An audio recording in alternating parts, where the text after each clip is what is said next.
What's up, guys? Welcome to another Fish and Grits, the podcast post game report. Um, yeah, that was bad. That was really hmm bad. Another Um, disappointing loss for the home team. uh, I'm all out. Who wants this? Who wants to vent real quick? I just want to say, man. So this whole game is just frustrating. The defense was leaky against an inexperienced quarterback. And don't get me wrong, they had their moments, and the score doesn't reflect, you know, um, how frustrating it was watching this game. But there were so many, just all that like playing behind people, coming to the ball. I saw shades of that Dan Quinn defense today, and it was just so frustrating because it was, from an inexperienced QB. And then Matt Ryan, like, no more of this, man. No more Matt Ryan. I'm done. I'm done. I'm so like from week to week, it's easy to sit back here and try to defend Matt, but like Michael was saying coming into this, it was not the line.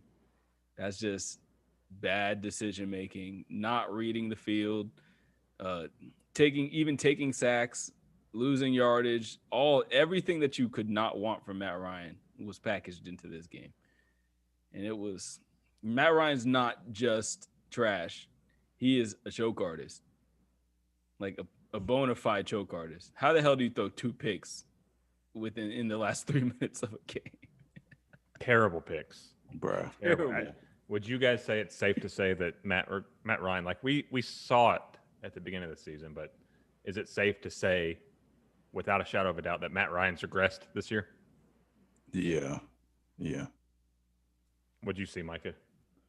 Bruh, I mean, it's so here's the thing. It's they adjusted because the Chargers have played a couple teams that blitzed the hell out of Justin Herbert. So we came out with that game plan to blitz them early, send pressure early, and they killed us with screens and poor tackling. Eckler just looked like a wrecking ball out there breaking tackles and stuff. But even still, defense did a fairly good job. Held them to 17 points. Didn't give up a lot. Didn't give up like huge plays. They gave up some conversions, but didn't give up big plays. Even got a turnover late in the game to give the offense a shot to win the game. And it's like, here's the thing. I was having a conversation with a friend of mine who's a Matt Ryan stan. And I'm like, you can't defend him. You can't defend him after this game. This was an absolute horrible. That second half, 3 picks. You got the one to Ridley in double coverage when Hayden Hurst is burning a linebacker one-on-one, and you try to throw it up to Ridley in double coverage. You have the second one, you stare down your receiver before throwing him the ball, and it gets jumped. And then the third one was you threw it behind the receiver on the out, which is a no-no. If you're throwing a deep out, you have to put it out in front of him, and you got to put enough zip on it. And it's just, man, it was almost like he had there was money on the game and he had to keep up with the line. I mean, it was bad. Are you calling Matt Ryan Pete Rose? Yeah, but Pete Rose bet on himself to win. So he says.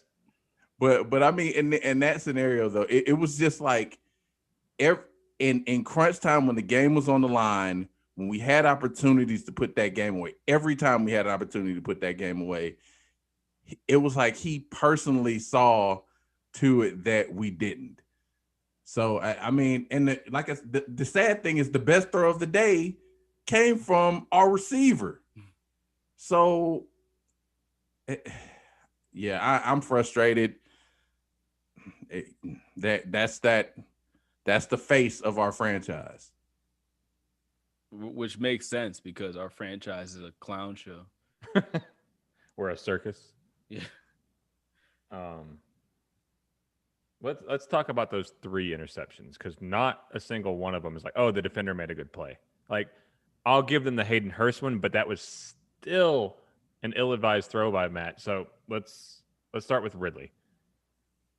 You mentioned it, Micah. So they were in a single high coverage on that one. We ran a play action go route with Ridley, and it looked like Hurst was running either a post or a corner, more than likely a corner because he was starting to cut towards the other sideline.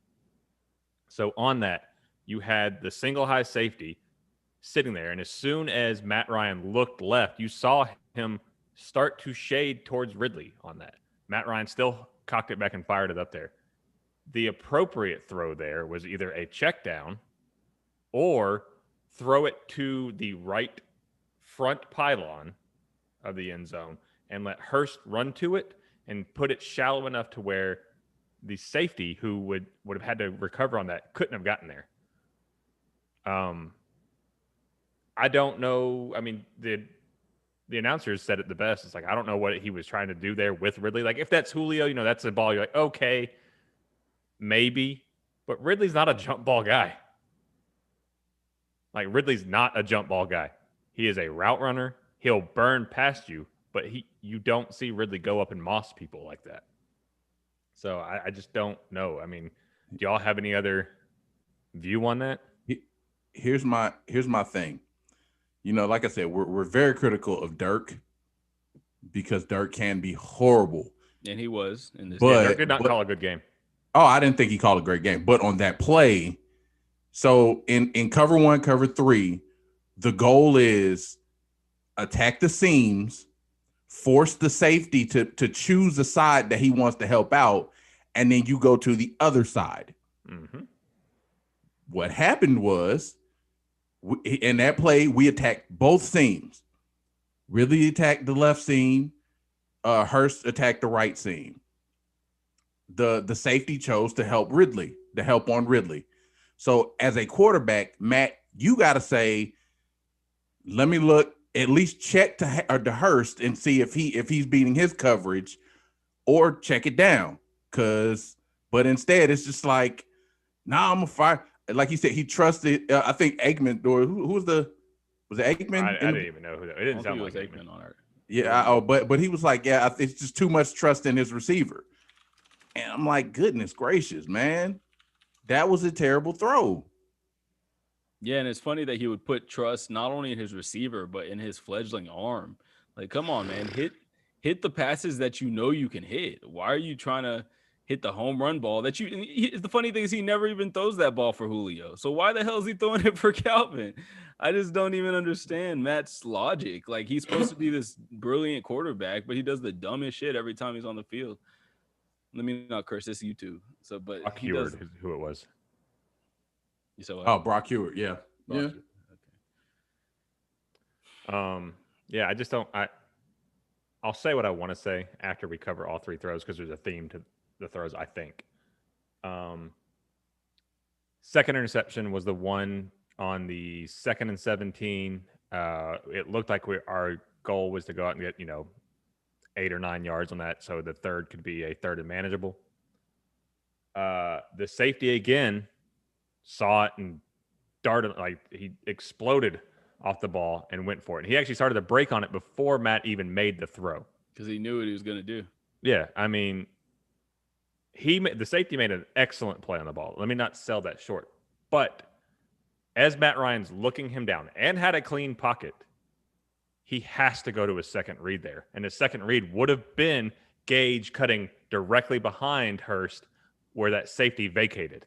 Mm-hmm. Or at least do like you don't have to do a head fake like Pat Mahomes, but at least put your eyes the other way. Like, Jesus Christ. Yeah. Or he could have thrown it to the running back who was a little farther to the right than Hurst. Anywhere but Hurst. Like, yeah. I know Hurst was open off the initial read, but I mean, that's what defenders are going to do. They're going to get that and then cover the guy who's open. So you got to go to that second guy. He was in zone. Like, you can't stare down a receiver and then throw it to him. And that's probably Matt Ryan's most consistent pick. He never sees that guy. underneath. Yeah, he never sees that guy. Yeah. Robber zones kill Matt Ryan. Absolutely kill him. And the one that always sticks out of my head is like 3 or 4 years ago, maybe more now, against the Colts. When he threw it to, I cannot remember that linebacker's name. It was the linebacker that played for the Browns for so long and then went to play for the Colts. DeQuell Jackson. That's the one. So Matt Ryan would have been able to make that throw if his arm was a little bit stronger. He would have been able to zip that in there. But, I mean, it's just not there for him. So, like, if you're going to go to that guy on your first read, you have to get it out quick and you have to get it out, like, with some speed on it. And my camera does not want to focus right now for some reason. Blurry. Yeah, but yeah, that, I mean, Worse. I live in a blur. You got worse. But yeah, and then the third one.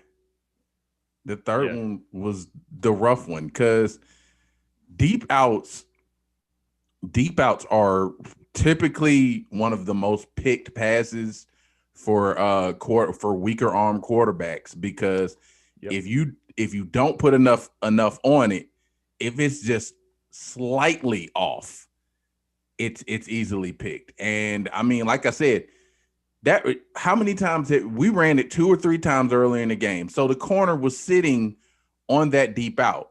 The only way you could have gotten that ball there is throw it high or put it on the sideline basically.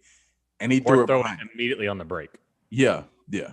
So which he always hesitates. He's never going to throw anything immediately because Matt doesn't do that anymore. At least he only throws to guys that are open. He doesn't throw receivers open. Yeah, but yeah, that's it was just like, dude, come on, man. And with the game on the line, we're almost in field goal range. It's like you got to make a better decision with the football in that scenario. And not to mention, I hated the play leading into that little. They tried to throw a screen to Gurley, and he did. I don't even know why Gurley. That wasn't even a screen. That was just throwing it to him in the flats. And a little dump off. Yeah, I don't even know why he's on the field. Like, I just don't get it. He looks so slow. Yeah. So slow. But I mean, he's your most experienced back technically. But so he's been trash. But what I'll say is that on that pick. That's the only pick where I guess you could sort of say the offensive line failed him. But at the same time, if Matt Ryan were a different quarterback, he would have let it go when he needed to. So then he wouldn't have had to, short arm that throw because Walt was right in his face. You know what I mean? Because Walt was, bull rush. He was Bosa. breaking through the line, but Bosa. Say that again. Bosa. Yeah, not Watt. Yeah, why did I say Watt? Bosa. Yeah, Bosa was breaking through that line, and he but he still didn't get hit. He didn't get hit. That's what I'm saying. But if he would have let it go a second earlier, he wouldn't even have had to worry about that. So the theme that if you look back through all those plays, Matt Ryan, I'll circle it back to the regression. Matt Ryan does not go through his reads anymore. He fails to move the defense with his eyes anymore, and he certainly does not go to the second read. And if he does go to the second read, it's typically a check down. I know there are fans out there that don't understand route progressions and reading route progressions because we've had this argument with several people online, particularly dating back to the first year with Shanahan, when people are saying, oh, these are terrible play calls by Shanahan. And it's like, no, Matt's just not reading the defense right. Matt's not taking that read. Like, he's throwing it into coverage because that's the primary read, but he's not going through his reads. And then the next year, what you saw was Matt start to go, all right, that's not there. That's not there. There it is. And it's starting to seem like to me that, Matt Ryan is really good at reading a defense with one read. If he has to go any further, that's not him. I think it's partially it's the happy feet in him. But he's not on these things. He's not getting pressured, man. Oh no! Trust me, I agree. But I think I think he only he doesn't trust his offensive line, which when he does have time, he doesn't progress. He's just stuck on and he just sits there and looks at the one read and it's like, dude, move. Like my thing was, it's funny, you mentioned the first year with Shanahan. This is what Matt Ryan did for the first from 2008 all the way until 2015, when Shanahan was the first coach to really make him not stare down receivers. When you have Tony Gonzalez, you have Julio, you have Roddy White, like Harry those Douglas. Guys consistently got open, and you knew when they were supposed to get the ball, they were going to get open. So he stared them down and could get it there. But Shanahan was made him start to see the whole field. And ever since then, he's been good. But this year, he's reverting back to that staring down receivers. And yeah, it's just no mystery, though, that the common thing would be to bring back those old ghosts, bringing back not Dimitrov, what's his Cutter, bringing him back, brought back a lot of these old tendencies that we thought we had broken him from.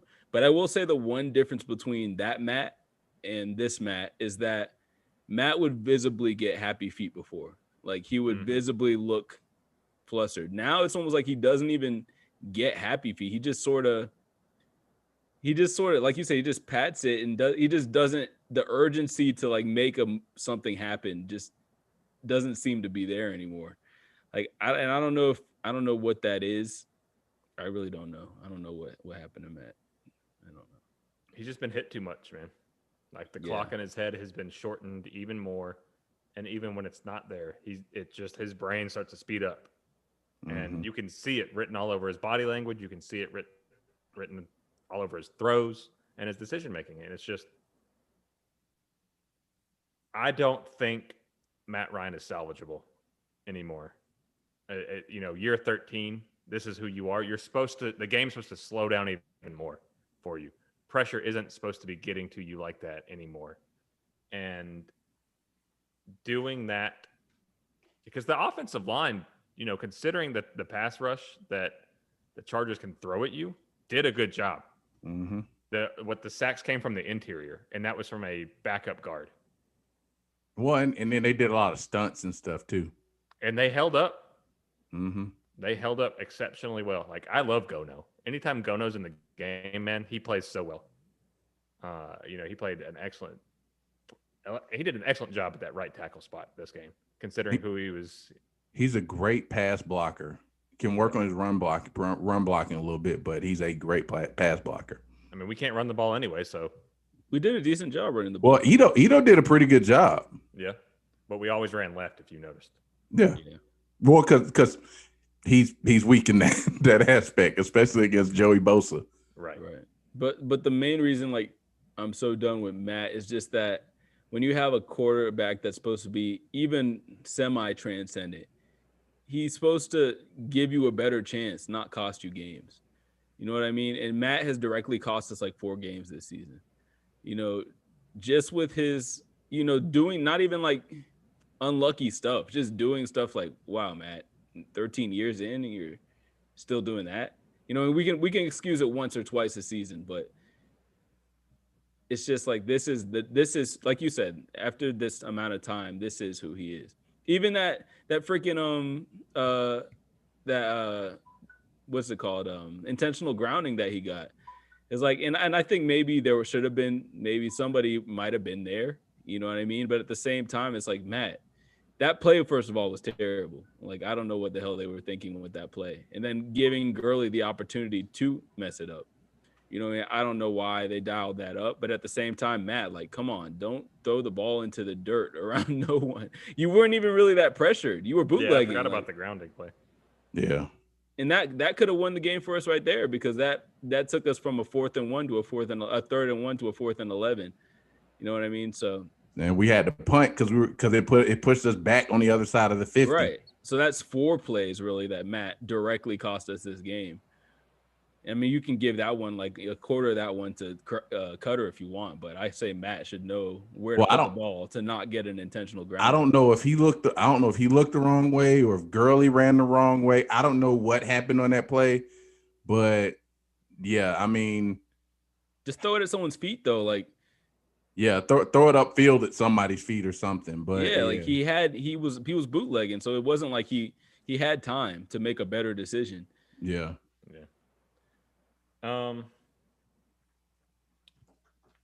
So with this game, we were actually officially eliminated from postseason contention. Beforehand it was like the Falcons could make it on a miracle, but now we are officially done. So I hope, maybe the only reason we were hanging on to Cutter was because we don't want to change it up and we still have a playoff shot.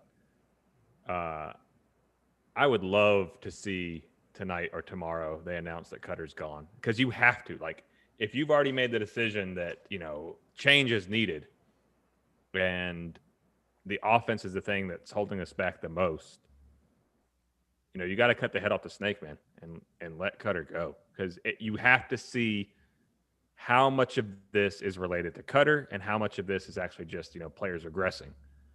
So I really, really, really, really, really, really, really, really hope we fire Dirk Cutter this week. You've got to do it. It would not make any sense to finish out this season where there are no chances of making the playoffs with Dirk Cutter. Yeah, and it also pretty much all but killed Raheem's chances of being with this team as well. Well, if you fire Dirk Cutter now, there's no salvaging what has happened. Yeah. Well, yeah, there is no salvaging, but like you said, but if you fire Raheem, not Raheem, Cutter. If you fire Cutter and you got your last 3 games are extremely tough games. If the offense starts to get back in gear in these last 3 games, even if you lose them, but the offense is a lot more efficient, then you can clearly see what the problem was. And then you can say, all right, well, he held you back basically.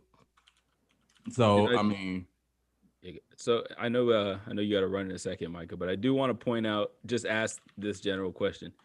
Once Matt threw that last into, did y'all have any faith that the defense was actually going to stop them? Yeah, I did. I actually had a little bit of faith because the previous 2 drives we'd held them. Yeah. But at that point, Matt Ryan's first interception, the defense was like, all right, we got this. And then you saw in that second, they were like, like, what do you want us to do? Yeah. Bleedy gets us the ball back with 47 seconds left. And then when the offense turns it over again, it's just like spirits are broken. Like, yeah, we've done all we could to keep us in this game, and you keep choking. If I'm not mistaken, we just moved into the top 5 of the draft coming up. Oh, no, not for defense. No, we're a top 5 run defense. We're overall, we're not a great defense. I think. Passing defense, because Herbert only threw for like 220. He didn't even throw for that many yards. So. Yeah, and I want to make the distinction to some of the people that watch this or listen. The problem with the pass defense is not the secondary. We need a better free safety. It's the defensive line. You can't expect these young guys to. Yeah, like none. Like Dante Fowler looks like a bust. Steven Means is gonna be Steven Means. He'll get you some pressure, but he's not gonna get you any more than 4 or 5 sacks in a season. If he'll get you a Man of the Year trophy. He's Croy Bierman. Yeah, he wishes he was Croy Bierman. Well, no, basically he's the guy with the good motor, but it's nothing special. And that was what Croy Bierman in 8-9 seasons had 16 total sacks. So that's really what I see Steven Means as. He's a good energy, high energy guy, but he plays hard. But he's nothing special about him. He's the mean. He's average. Mm-hmm. All right, so let's end it with this. Let's just guess, because I mean, the Eagles look better with Hurts because they just beat the Saints. Mm-hmm. He finally played like a quarterback that actually made him have to do something. You know what I mean? Because he went Falcons, Broncos, Falcons. This is the first time he actually played a competent quarterback. The Bengals. All right, so I think pretty much the Jets are going to be the number 1 pick. The Jags are probably going to be number 2. The Bengals without a quarterback will probably be number 3. And then from there, from 4 and beyond, it could be anybody. And we're now included with anybody, especially with these last 3 games coming up. Right. So, because losing to the Chargers was good for our draft. Was excellent for our draft position, because if we tie them, they now get, they're going to get the higher pick. Mm-hmm. So we'll be the lower pick, however you want to call it. It's semantics. Dallas won today, right? So they moved to 5 wins or 4 wins. The NFC East is just winning. Right. So the NFC East, who was the dumpster fire of the NFL, all of a sudden went, oh yeah, football. That's what we're playing. Well, the Giants just got beat, but yeah, I mean they played the Cardinals. So, but at the end of the day, they're still probably gonna be better than us. The Giants are a better football team than us. They got a shot at winning their division still. Yeah, so I mean, all 4 of those teams are going to be competitive. They're going to try and make it to the playoffs. So we're probably not going to win these last 3 games. I would be shocked if we won any of them. Although the Buccaneers didn't look that great today. Yeah, I mean, I wouldn't be shocked if we split with the Bucs on it. Yeah. That's the one. We may get one of those, but we're definitely not beating the Chiefs. Hell no. We're definitely not beating the Chiefs. 50, if you 50, Falcon 60 fans out on our there head. think that we're going to go into Arrowhead and beat Pat Mahomes and probably the 12-1 Chiefs at that point, boy, I got a bridge to sell you. So let's just say we get lucky and we get the 4th overall pick. Who, not even player, what position group are you drafting with the 4th overall pick? Quarterback. Who at that point? Because Fields and I'll go with the dude. Trey Lance. Trey Lance. Yeah, Lance or Zach Wilson. He's Dak Prescott with accuracy. What about Trask out of Florida? Nah, I don't like SEC quarterback. You don't like SEC quarterbacks? I mean, Hurts begs to differ. Not first round. He's a Big Ten quarterback. Yeah, now he is. Yeah, when the SEC, he's like, what am I doing? I wouldn't go that early for Trask, but whatever. Trask reminds me of Drew Lock a little bit. That person that early for Trey Lance. Not the way they're talking about him. But personally, I'm looking at Rousseau. The guy from Miami who's not playing this year. We need pass rushers. We need help.